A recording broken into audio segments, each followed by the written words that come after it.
ಗುರುವಾರದ ದಿನ ಮಾಡಬಾರದು ಈ 11 ಕೆಲಸಗಳು.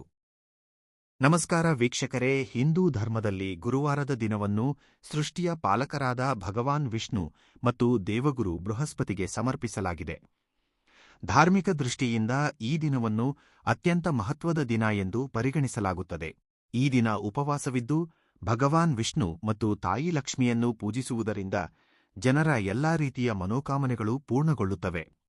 ಜೊತೆಗೆ ಮನೆ ಯಾವಾಗಲೂ ಸುಖ ಮತ್ತು ಸಮೃದ್ಧಿಯಿಂದ ತುಂಬಿರುತ್ತದೆ.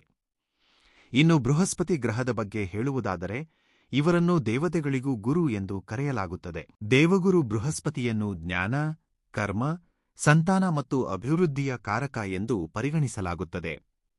ಯಾರ ಜಾತಕದಲ್ಲಿ ಗುರು ಗ್ರಹವು ಉತ್ತಮ ಸ್ಥಿತಿಯಲ್ಲಿರುತ್ತದೆಯೋ ಅವರಿಗೆ ಶುಭ ಫಲಗಳನ್ನು ನೀಡುತ್ತಾರೆ. ಇಂತಹ ಪರಿಸ್ಥಿತಿಯಲ್ಲಿ ದೇವಗುರುವಿನ ಆಶೀರ್ವಾದವನ್ನು ಪಡೆಯಲು ಈ ದಿನ ಬಾಳೆಯ ಗಿಡವನ್ನು ಪೂಜಿಸಲಾಗುತ್ತದೆ. ಪೂಜೆ ಪುನಸ್ಕಾರಗಳಲ್ಲದೆ ಗುರುವಾರದ ದಿನ ಕೆಲವು ಕೆಲಸಗಳನ್ನು ಮಾಡಲು ನಿಷೇಧವಿರುತ್ತದೆ. ಈ ಕೆಲಸಗಳನ್ನು ಮಾಡುವುದರಿಂದ ಜಾತಕದಲ್ಲಿ ಬೃಹಸ್ಪತಿ ಗ್ರಹವು ದುರ್ಬಲಗೊಳ್ಳುತ್ತದೆ ಮತ್ತು ವ್ಯಕ್ತಿಯು ಸಮಸ್ಯೆಗಳನ್ನು ಎದುರಿಸಬೇಕಾಗುತ್ತದೆ. ಹಾಗಾದರೆ ಬನ್ನಿ, ಗುರುವಾರದ ದಿನ ಯಾವ ಕೆಲಸಗಳನ್ನು ಮಾಡುವುದರಿಂದ ದೂರವಿರಬೇಕು ಎಂಬುದನ್ನು ತಿಳಿಯೋಣ. ಆದರೆ ಅದಕ್ಕೂ ಮುನ್ನ ನೀವು ಕೂಡ ತಾಯಿ ಲಕ್ಷ್ಮಿಯ ಆಶೀರ್ವಾದ ನಿಮ್ಮ ಮೇಲಿರಲಿ ಎಂದು ಬಯಸಿದರೆ ಈ ವಿಡಿಯೋಗೆ ಒಂದು ಲೈಕ್ ಮಾಡಿ ಮತ್ತು ಚಾನೆಲ್ ಅನ್ನು ಖಂಡಿತವಾಗಿ ಸಬ್ಸ್ಕ್ರೈಬ್ ಮಾಡಿಕೊಳ್ಳಿ ಹಾಗೂ ಕಾಮೆಂಟ್ ಬಾಕ್ಸ್ನಲ್ಲಿ ಜೈ ಮಾತಾಲಕ್ಷ್ಮಿ ಎಂದು ಬರೆಯಲು ಮರೆಯಬೇಡಿ. ಒಂದು ಜ್ಯೋತಿಷ್ಯ ಶಾಸ್ತ್ರದ ಪ್ರಕಾರ ನಿಮ್ಮ ಜೀವನದ ಜೊತೆಗೆ ಮನೆಯ ಮೇಲೆಯೂ ಬೃಹಸ್ಪತಿಯ ಪ್ರಭಾವ ಇದ್ದೇ ಇರುತ್ತದೆ. ಗುರುವಾರದ ದಿನ ಮನೆಯ ಈಶಾನ್ಯ ಮೂಲೆಯಲ್ಲಿ ನೆಲವನ್ನು ಒರೆಸಬಾರದು, ಏಕೆಂದರೆ ಈಶಾನ್ಯ ಮೂಲೆಯ ಅಧಿಪತಿ ಗುರು ಆಗಿದ್ದಾರೆ. ಈ ದಿಕ್ಕಿನಲ್ಲಿ ನೆಲ ಒರೆಸುವುದರಿಂದ ಇವರ ಪ್ರಭಾವವು ಮನೆಯ ಸದಸ್ಯರ ಮೇಲೆ ಬೀಳುತ್ತದೆ ಮತ್ತು ಈಶಾನ್ಯ ಮೂಲೆಯು ದುರ್ಬಲಗೊಳ್ಳುತ್ತದೆ. ಜೊತೆಗೆ ಮನೆಯ ಸದಸ್ಯರ ಮೇಲೆ ಶಿಕ್ಷಣ, ಧರ್ಮ ಮುಂತಾದ ವಿಷಯಗಳ ಮೇಲಿನ ಶುಭ ಪ್ರಭಾವವು ಕಡಿಮೆಯಾಗುತ್ತದೆ. 2 ಶಾಸ್ತ್ರಗಳ ಪ್ರಕಾರ ಗುರುವಾರದ ದಿನ ಬಟ್ಟೆ ತೊಳೆಯುವುದು ಮತ್ತು ಸೋಪನ್ನು ಬಳಸುವುದರಿಂದ ದೂರವಿರಬೇಕು ಎಂದು ನಂಬಲಾಗಿದೆ. ಜೊತೆಗೆ ಮಡಿವಾಳರಿಗೂ ಈ ದಿನ ಬಟ್ಟೆ ತೊಳೆಯಲು ಕೊಡಬಾರದು.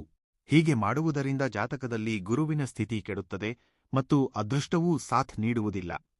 ಮನೆಯ ಕೊಳಕು ಬಟ್ಟೆಗಳನ್ನು ತೊಳೆಯುವುದರಿಂದ ಮನೆಯ ಸಮೃದ್ಧಿಯೂ ನೀರಿನೊಂದಿಗೆ ಕೊಚ್ಚಿ ಹೋಗುತ್ತದೆ ಎಂಬ ನಂಬಿಕೆಯಿದೆ. ಈ ದಿನ ಬಟ್ಟೆಯನ್ನು ಸೋಪಿನಿಂದ ತೊಳೆಯಬೇಡಿ. ನೀವು ಅವುಗಳನ್ನು ಕೇವಲ ನೀರಿನಿಂದ ತೊಳೆಯಬಹುದು ಅಥವಾ ಮರುದಿನ ತೊಳೆಯಬಹುದು. 3. ಜ್ಯೋತಿಷ್ಯ ನಂಬಿಕೆಗಳ ಪ್ರಕಾರ ಗುರುವಾರದ ದಿನ ಮಹಿಳೆಯರು ತಲೆ ತೊಳೆಯಬಾರದು, ಕೂದಲು ತೊಳೆಯಬಾರದು.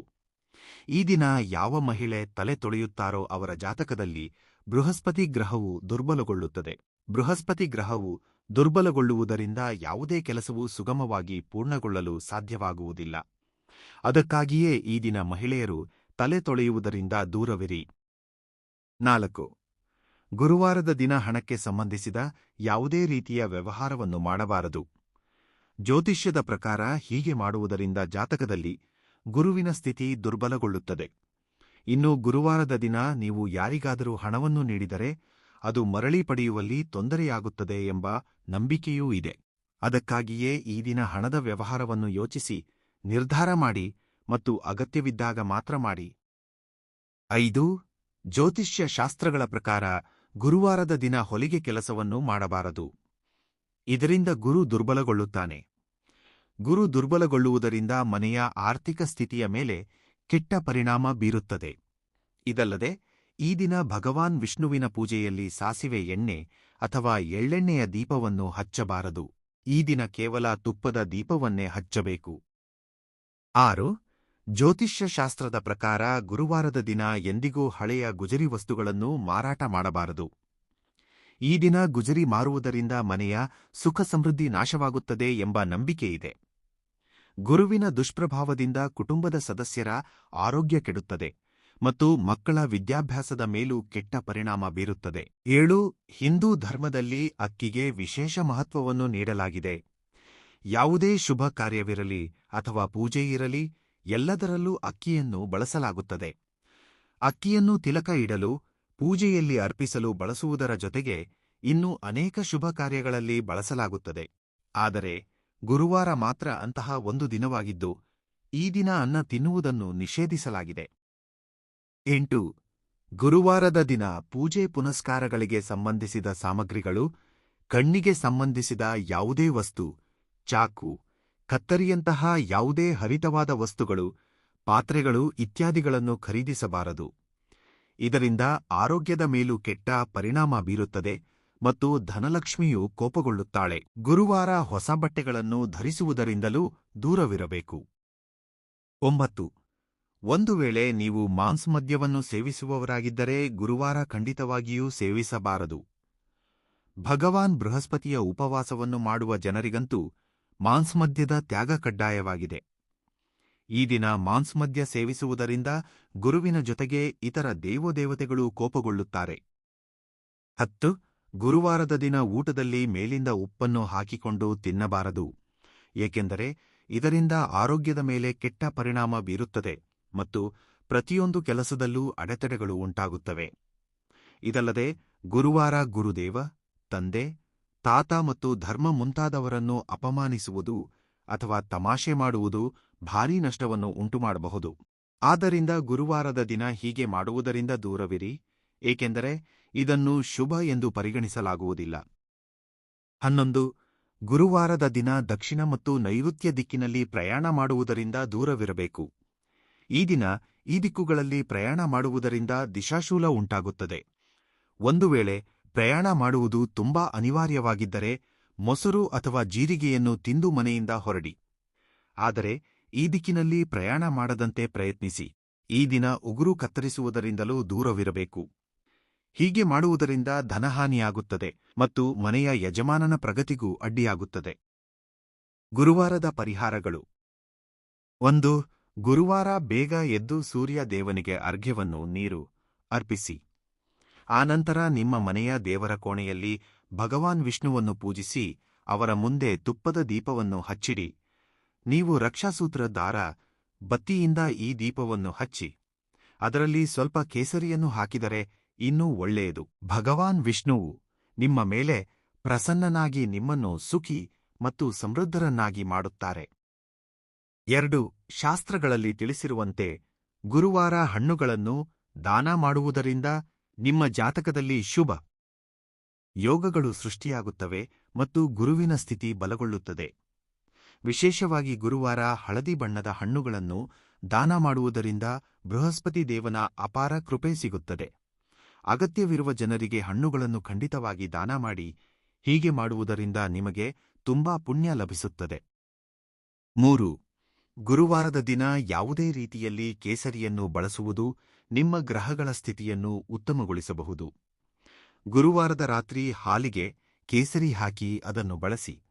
ಅದಲ್ಲದೆ ನೀವು ಬಯಸಿದರೆ ಹಾಲು ಮತ್ತು ಕೇಸರಿಯ ಪಾಯಸವನ್ನು ತಯಾರಿಸಿ ಮೊದಲು ಭಗವಾನ್ ವಿಷ್ಣುವಿಗೆ ನೈವೇದ್ಯವನ್ನು ಅರ್ಪಿಸಿ, ಆನಂತರ ಇಡೀ ಕುಟುಂಬದೊಂದಿಗೆ ಜೊತೆಯಾಗಿ ಸೇವಿಸಿ. ಈ ಪರಿಹಾರವು ನಿಮ್ಮ ಮನೆಯ ಜನರ ನಡುವೆ ಪ್ರೀತಿಯನ್ನು ಹೆಚ್ಚಿಸುತ್ತದೆ ಮತ್ತು ನಿಮ್ಮನ್ನು ಸುಖಿ ಹಾಗೂ ಸಮೃದ್ಧರನ್ನಾಗಿ ಮಾಡುತ್ತದೆ. 4. ಗುರುವಾರದ ದಿನ ಗೋಧಿ ಹಿಟ್ಟಿನ ಉಂಡೆಯಲ್ಲಿ ಕಡಲೆಬೇಳೆ, ಬೆಲ್ಲ ಮತ್ತು ಅರಿಶಿನವನ್ನೂ ಇಟ್ಟು ಹಸುವಿಗೆ ತಿನ್ನಿಸಿ. ಜೊತೆಗೆ ಈ ದಿನ ಯಾರಾದರೂ ಬಡವರಿಗೆ ಕಡಲೆಬೇಳೆ, ಬಾಳೆಹಣ್ಣು, ಹಳದಿ ಬಣ್ಣದ ಬಟ್ಟೆಗಳು ಇತ್ಯಾದಿಗಳನ್ನು ದಾನ ಮಾಡಿ. 5. ಒಂದು ವೇಳೆ ನೀವು ಜೀವನದಲ್ಲಿ ಆರ್ಥಿಕ ಬಿಕ್ಕಟ್ಟನ್ನು ಎದುರಿಸುತ್ತಿದ್ದರೆ ಮತ್ತು ನಿಮ್ಮ ಜೀವನದಲ್ಲಿ ಯಾವಾಗಲೂ ಹಣದ ಕೊರತೆ ಇರುತ್ತಿದ್ದು ನೀವು ಇದರಿಂದ ಮುಕ್ತಿ ಪಡೆಯಲು ಬಯಸಿದರೆ ತುಳಸಿ ಎಲೆಯೊಂದಿಗೆ ಗುರುವಾರ ಈ ಪರಿಹಾರವನ್ನು ಮಾಡಿ ಭಗವಾನ್ ವಿಷ್ಣುವನ್ನು ಪ್ರಸನ್ನಗೊಳಿಸಬಹುದು. ಇದಕ್ಕಾಗಿ ಗುರುವಾರದ ದಿನ ಸ್ನಾನ ಮುಗಿಸಿ ವಿಧಿವಿಧಾನಗಳೊಂದಿಗೆ ಭಗವಾನ್ ವಿಷ್ಣುವನ್ನು ಪೂಜಿಸಿ. ಈ ಸಮಯದಲ್ಲಿ 7 ತುಳಸಿ ದಳಗಳನ್ನು, ಎಲೆಗಳನ್ನು ಕೈಯಲ್ಲಿ ಹಿಡಿದುಕೊಂಡು ಓಂ ನಮೋ ಭಗವತೆ ವಾಸುದೇವಾಯ ನಮ ಮಂತ್ರವನ್ನು ಜಪಿಸಿ. ನಂತರ ತುಳಸಿ ದಳಗಳನ್ನು ಭಗವಾನ್ ವಿಷ್ಣುವಿಗೆ ಅರ್ಪಿಸಿ. ಹೀಗೆ ಮಾಡುವುದರಿಂದ ನೀವು ಆರ್ಥಿಕ ಬಿಕ್ಕಟ್ಟಿನಿಂದ ಮುಕ್ತಿ ಪಡೆಯಬಹುದು. 6. ನಿಮ್ಮ ಆದಾಯ ಕಡಿಮೆ ಇದ್ದು ಅದರಲ್ಲಿ ವೃದ್ಧಿ ತರಲು ಬಯಸಿದರೆ ಗುರುವಾರ ಒಂದು ಸಣ್ಣ ಪರಿಹಾರವನ್ನು ಮಾಡಿ ನಿಮ್ಮ ಆದಾಯವನ್ನು ಹೆಚ್ಚಿಸಿಕೊಳ್ಳಬಹುದು. ಗುರುವಾರದ ದಿನ ಸ್ನಾನ ಮುಗಿಸಿದ ನಂತರ ಭಗವಾನ್ ವಿಷ್ಣುವಿಗೆ ತುಳಸಿ ಮಂಜರಿಯನ್ನು, ತುಳಸಿ ಹೂವಿನ ತೆನೆ ಅರ್ಪಿಸಿ. ಈ ದಿನ ಪೂಜೆ ಮುಗಿದ ನಂತರ ಹಳದಿ ಬಣ್ಣದ ಹೊಸ ಬಟ್ಟೆಯಲ್ಲಿ ತುಳಸಿ ಮಂಜರಿಯನ್ನು ಕಟ್ಟಿ ಅದನ್ನು ಹಣದ ಪೆಟ್ಟಿಗೆಯಲ್ಲಿ, ತಿಜೋರಿಯಲ್ಲಿ ಇಡಿ. ಹೀಗೆ ಮಾಡುವುದರಿಂದ ಆದಾಯದಲ್ಲಿ ನಿಧಾನವಾಗಿ ವೃದ್ಧಿಯಾಗಲು ಪ್ರಾರಂಭಿಸುತ್ತದೆ. 7 ಗುರುವಾರದ ದಿನ ತುಳಸಿಯ ಬೇರನ್ನು ಗಂಗಾಜಲದಲ್ಲಿ ತೊಳೆದು ಅದನ್ನು ಹಳದಿ ಬಣ್ಣದ ಬಟ್ಟೆಯಲ್ಲಿ ಕಟ್ಟಿಟ್ಟುಕೊಳ್ಳಿ. ಇದರ ನಂತರ ತುಳಸಿಯ ಬೇರನ್ನು ಹಣದ ಪೆಟ್ಟಿಗೆಯಲ್ಲಿ ಇಡಿ. ನೀವು ಬಯಸಿದರೆ ಮನೆಯ ಮುಖ್ಯ ದ್ವಾರದಲ್ಲೂ ತುಳಸಿ ಬೇರನ್ನು ಕಟ್ಟಬಹುದು. ಹೀಗೆ ಮಾಡುವುದರಿಂದ ಆದಾಯದ ಜೊತೆಗೆ ಸೌಭಾಗ್ಯದಲ್ಲೂ ವೃದ್ಧಿಯಾಗುತ್ತದೆ. ಪ್ರತಿಯೊಂದು ಗುರುವಾರ ಭಗವಾನ್ ವಿಷ್ಣು ಮತ್ತು ತಾಯಿ ತುಳಸಿಯನ್ನು ಪೂಜಿಸಿ. 8 ಶಾಸ್ತ್ರಗಳಲ್ಲಿ ಗುರುವಾರದ ದಿನ ಬಾಳೆಯ ಗಿಡವನ್ನು ಪೂಜಿಸುವ ವಿಧಾನವಿದೆ. ಬಾಳೆಯ ಗಿಡದ ಸಂಬಂಧವನ್ನು ಗುರುದೇವ ಬೃಹಸ್ಪತಿಯೊಂದಿಗೆ ತಿಳಿಸಲಾಗಿದೆ. ಅದಕ್ಕಾಗಿಯೇ ಈ ದಿನ ಬಾಳೆಯ ಗಿಡಕ್ಕೆ 7 ಪ್ರದಕ್ಷಿಣೆಗಳನ್ನು ಹಾಕುವುದು ತುಂಬಾ ಒಳ್ಳೆಯದು.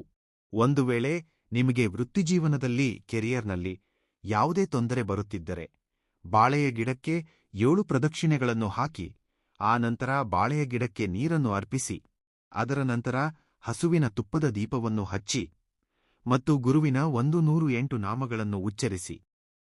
9 ಒಂದು ವೇಳೆ ಯಾವುದೇ ವ್ಯಕ್ತಿಯ ಆರ್ಥಿಕ ಸ್ಥಿತಿ ಬಲವಾಗಿರದಿದ್ದರೆ ಗುರುವಾರದ ದಿನ ಬಾಳೆಯ ಗಿಡದ ಬೇರನ್ನು ತೆಗೆದುಕೊಂಡು ಅದನ್ನು ಹಳದಿ ಬಟ್ಟೆಯಲ್ಲಿ ಕಟ್ಟಿ ಆ ನಂತರ ಅದನ್ನು ನಿಮ್ಮ ಕೊರಳಿನಲ್ಲಿ ಧರಿಸಿಕೊಳ್ಳಿ. ಹೀಗೆ ಮಾಡುವುದರಿಂದ ನಿಮ್ಮ ಹಣಕ್ಕೆ ಸಂಬಂಧಿಸಿದ ಎಲ್ಲಾ ತೊಂದರೆಗಳು ದೂರವಾಗುತ್ತವೆ ಮತ್ತು ಶಿಕ್ಷಣದ ಕ್ಷೇತ್ರದಲ್ಲಿ ಬರುತ್ತಿರುವ ಸಮಸ್ಯೆಗಳು ಪರಿಹಾರವಾಗುತ್ತವೆ.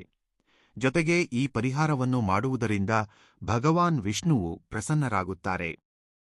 10 ಗುರುವಾರದ ದಿನ ಅತ್ಯಂತ ಮುಖ್ಯವಾದ ವಿಷಯವೆಂದರೆ ಬೆಳಿಗ್ಗೆ ಸ್ನಾನ ಮಾಡುವ ನೀರಿಗೆ 1 ಚಿಟಿಕೆ ಅರಿಶಿನವನ್ನು ಹಾಕಿ ಸ್ನಾನ ಮಾಡಿ. ಏಕೆಂದರೆ ಇದರಿಂದ ಗುರುವಿನ ಎಲ್ಲಾ ರೀತಿಯ ದೋಷಗಳು ನಿವಾರಣೆಯಾಗುತ್ತವೆ. ಸ್ನಾನ ಮಾಡುವಾಗ ನೀವು ಓಂ ನಮೋ ಭಗವತೆ ವಾಸುದೇವಾಯ ಮಂತ್ರವನ್ನು ನಿರಂತರವಾಗಿ ಜಪಿಸಬೇಕಾಗುತ್ತದೆ. ಇದರಿಂದ ಜೀವನದ ಎಲ್ಲಾ ಸಮಸ್ಯೆಗಳು ಕೊನೆಗೊಳ್ಳುತ್ತವೆ ಎಂದು ಹೇಳಲಾಗುತ್ತದೆ. 11 ಜ್ಯೋತಿಷ್ಯ ಶಾಸ್ತ್ರದ ಪ್ರಕಾರ ಯಾವುದೇ ವ್ಯಕ್ತಿ ಹಣದ ಬಿಕ್ಕಟ್ಟನ್ನು ಎದುರಿಸುತ್ತಿದ್ದರೆ 108 ಬಾರಿ ಬೃಹಸ್ಪತಯೇ ನಮ ಮಂತ್ರವನ್ನು ಜಪಿಸಬೇಕು. ಇದರೊಂದಿಗೆ ಗುರುವಾರದ ದಿನ ಧಾರ್ಮಿಕ ಪುಸ್ತಕಗಳನ್ನು ದಾನ ಮಾಡುವುದು ಕೂಡ ಅತ್ಯಂತ ಲಾಭದಾಯಕ ಎಂದು ಪರಿಗಣಿಸಲಾಗುತ್ತದೆ ಮತ್ತು ಹೀಗೆ ಮಾಡುವುದರಿಂದ ಬೃಹಸ್ಪತಿ ದೇವನ ಕೃಪೆ ಸದಾ ಇರುತ್ತದೆ. ಹಾಗಾದರೆ ಗೆಳೆಯರೇ, ಈ ಮಾಹಿತಿ ನಿಮಗೆ ಖಂಡಿತವಾಗಿ ಇಷ್ಟವಾಗಿದೆ ಎಂದು ನಂಬುತ್ತೇನೆ. ಇಂತಹದೇ ಹೊಸ ಮತ್ತು ವಿಶಿಷ್ಟ ಮಾಹಿತಿಗಳೊಂದಿಗೆ ಜೋಡಿಸಲ್ಪಟ್ಟಿರಲು ದಯವಿಟ್ಟು ನನ್ನ ವಿಡಿಯೋಗೆ ಒಂದು ಲೈಕ್ ಮಾಡಿ, ಚಾನೆಲ್ ಅನ್ನು ಸಬ್ಸ್ಕ್ರೈಬ್ ಮಾಡಿಕೊಳ್ಳಿ ಮತ್ತು ಕಾಮೆಂಟ್ ಬಾಕ್ಸ್ನಲ್ಲಿ ಜೈ ಶ್ರೀ ಲಕ್ಷ್ಮೀ ನಾರಾಯಣಿ ಎಂದು ಖಂಡಿತವಾಗಿ ಬರೆಯಿರಿ. ಧನ್ಯವಾದಗಳು.